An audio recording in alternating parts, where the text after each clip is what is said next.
Hey, what's up, people? This is Knowledge back at you once again with a tip for all the filmmakers, all the photographers, videographers, or just lightweight enthusiasts. I'm going to teach you and tell you a cheap way to make a cinematic lens. Now, you can shoot video with any type of lens that comes with your DSLR. There's such a thing called a kit lens. A kit lens is usually your 18 millimeter or 17 millimeter to 50 to 55 millimeter. It's a zoom lens. What that type of lens is good for is basic, everyday, one-of-the-mill shooting. It's not good for low light. It's not good for optimal artism. You know what I mean? You really can't get too much out of it. You can, but it's limited. This right here, I'm about to should I give my secrets? I'm gonna help you out. I'm gonna help you out here because I'm gonna help you out.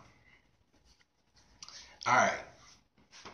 What I have in my hand is a Sigma 28 to 70 millimeter. This is little gold and plastic right here. I'm going to tell you why. Now, Sigma is a third-party lens maker. For those that are into the photography, videography world, knows about Sigma. Look it up. They make good glass. Some of it is, you might lose a little sharpness than you might with a Canon lens or Nikon lens, but you can make up for that in post-production. Okay, this is a homemade, modified cinematic lens, and the reason why this is a cinematic lens is because I have all the options that a cinematic lens has with this.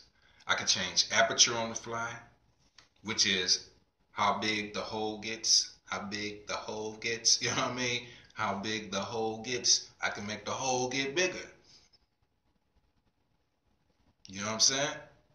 I can make the hole get bigger. I can make the hole get smaller if I want to too. You know what I'm saying? But, you know what I'm saying? Getting back on topic, for real, this is a good lens because this is what you're going to have to do to make this a cinematic lens. These lenses are no longer in production anymore.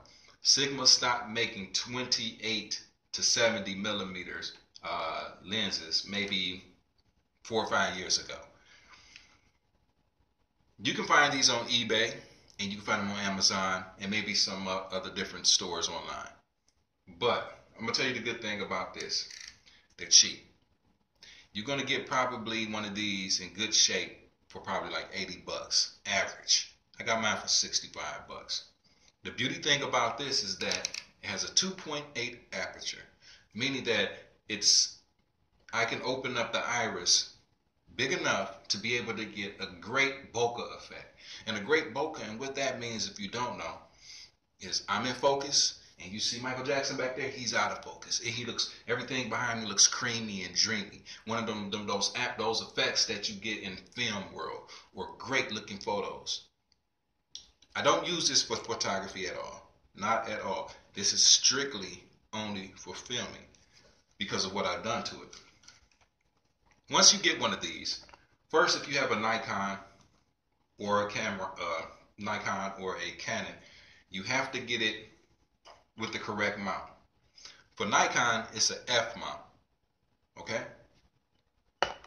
Canon is a different type of mount that Canon has. But Nikon is an F mount. What I had to do, I thought I messed up in the beginning. I opened up the lens. I call myself actually opening up the lens, cleaning all the elements.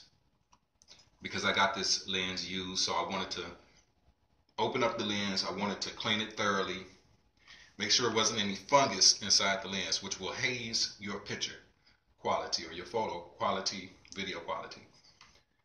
But when I did that and I opened it up, excuse me, I accidentally cut the mechanism that controls this lens electronically. Thought I made a major mistake, y'all. And the thing is, with my Nikon,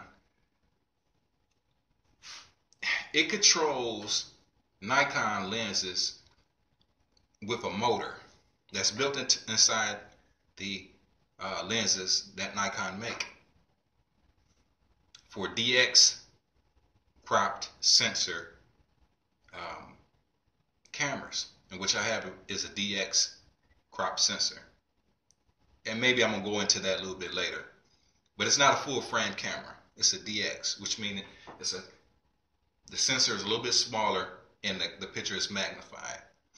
We're going to talk about that, you know. But since Nikon camera really couldn't control this, because this has a motor built inside of the lens, instead of it being able to be controlled by the motor that's built inside that camera, I couldn't use it anyway. So me cutting it, I thought I made a mistake. What I wound up doing is giving myself full access capability to be able to change the aperture on the go and have smooth transitioning to my focus. And this is more of an advanced talk to the people that know cameras and know lenses. Turned out to be a wonderful cinematography lens. And this is what this is. I don't use this at all for photography, mainly because I don't have automatic focus with this, because I did, number one, it's not a Nikon lens, and it doesn't have the motorized, capability, because it is a third-party lens that will match with mine. So I can't pinpoint focus like I would want to with my regular Nikon lenses, my 50mm, my 35mm, or different Nikon lenses that I have. So everybody that's interested in videography, this is an alternative. This is a great alternative to cinematic lenses. And if you ever looked up cinematic lenses, those things run for $2,000, $1,000, $3,000 and up. I just saved you a lot of money and a lot of, you know, I don't know if I should have told y'all that, you know what I'm saying? But see, but this is plastic gold right here. Check it out, Sigma 28 through 70mm. And the thing about it is, once you change the aperture, say I want it at 2.8, when I zoom in or zoom out, the aperture doesn't change like it does on regular zoom lenses. That's the key, because when you zoom in and zoom out on regular telephoto not also telephoto, but zoom lenses, the aperture will change. It'll start to go up and down as you zoom in and out. Also, this has very smooth zoom in and zoom out capabilities. It zooms so smooth. On top of that, focus is on a ball bearing. Focus is very smooth. That's key in cinematography. Very key. So if you ever get into the market of looking for cinematic lenses, check this bad boy out, $80, and you can rig it, and it can be your cinematic lens. Whenever you're doing video, you should always shoot in in manual.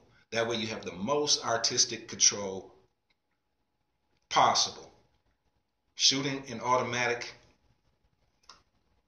if you just starting, I can understand to get your controls, but if you've been doing this for at least a year or 6 months, less than 6 months, maybe 4 or 5 months, you should be shooting fully manual. That way you're going to be able to get the exact look that you want. It takes a lot of trial and error, but you can get this done. So this knowledge coming to you. I think I'm done with the sharing tonight. This was the big one. This is the grand finale right here for tonight. This is a big one. So with that being said, I'm gonna do some other stuff right now. Hope you learned something. And if you come across something that you need to do or want to do or have knowledge on, share it. This is what social media is about. There's too much negativity. There's too much people on here. Every time I click on here, somebody fighting, somebody showing how they nose, face, and head scratched up and talking about something. Man, come on. Let's build a community of helpers and love and wisdom. Be it cameras, be it Bible, be it whatever you into. Share. Just don't type.